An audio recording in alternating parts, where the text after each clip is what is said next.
Welcome back tasty cooking channel. ఈరోజు మనం బయట షాప్లోని దొరికే కారం శనగపప్పు శనగదాలు అంటాం కదా, ఇంట్లోనే ఎలా ప్రిపేర్ చేసుకోవాలో చూద్దాము. దీనికి కావాల్సిన ప్రాసెస్ చూద్దాం. శనగపప్పుని 1 గ్లాస్ వరకు తీసుకున్నాను. ఇది మనం ఒక గిన్నెలో 2-3 టైమ్స్ శుభ్రంగా కడుక్కొని ఒక 3 అవర్స్ నానబెడదాము. కడుక్కున్న తర్వాత వాటర్ పోసుకొని ఒక 3 అవర్స్ నానబెడదాము. ఇలా పప్పు మొత్తం మంచిగా నానిన తర్వాత ఏదైనా ఒక క్లాత్ మీద దీన్ని మొత్తాన్ని వాటర్ పోయేంత వరకు కూడా ఆరబెట్టుకోవాలి.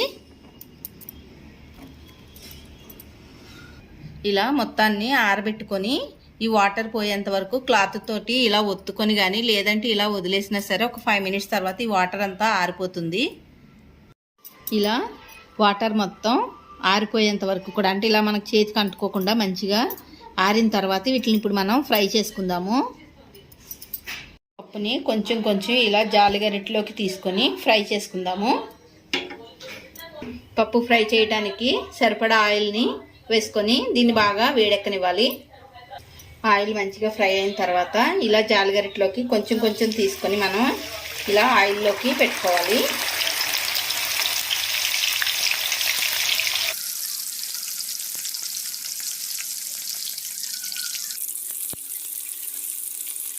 ఇది మనకి ఫ్రై అయిందో లేదో, ఈ నురగ అనేది మొత్తం పోయింది అంటే మనకి ఫ్రై అయిపోయినట్టు.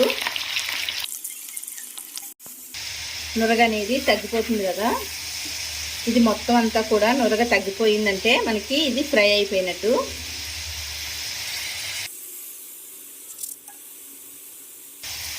చూసారు కదా, నురగ అనేది మొత్తం పోయి మనకి మంచిగా పప్పు అనేది తేలుతుంది.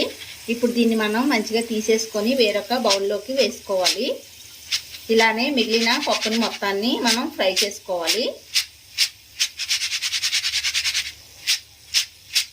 ఇలా 1 or 2 టైమ్స్ కనుక మనం అలా అనుకుంటే ఉన్న ఆయిల్ అనేది కూడా ఇందులోకి పడిపోతుంది.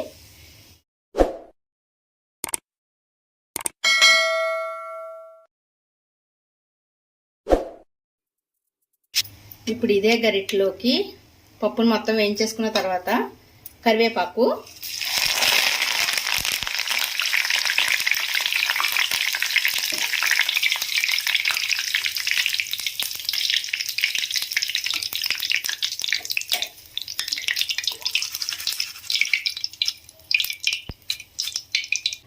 మనం ఫ్రై చేసి పెట్టుకున్న శనగపప్పులోకి యాడ్ చేసుకోవాలి.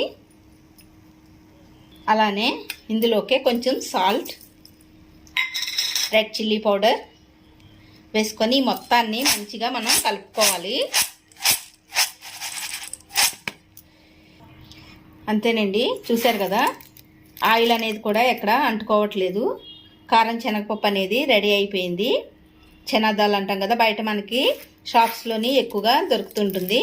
మనం ఇంట్లోనే సింపుల్గా ఇలా చేసుకొని పిల్లలకి ఇస్తే కనుక ఇష్టంగా తింటారు. రెసిపీ మీకు కూడా నచ్చినట్లయితే లైక్ చేయండి ఫ్రెండ్స్. అలానే ఇంకా ఎవరైనా మన ఛానల్ని సబ్స్క్రైబ్ చేసుకోకపోతే చేసుకోండి. Thanks for watching.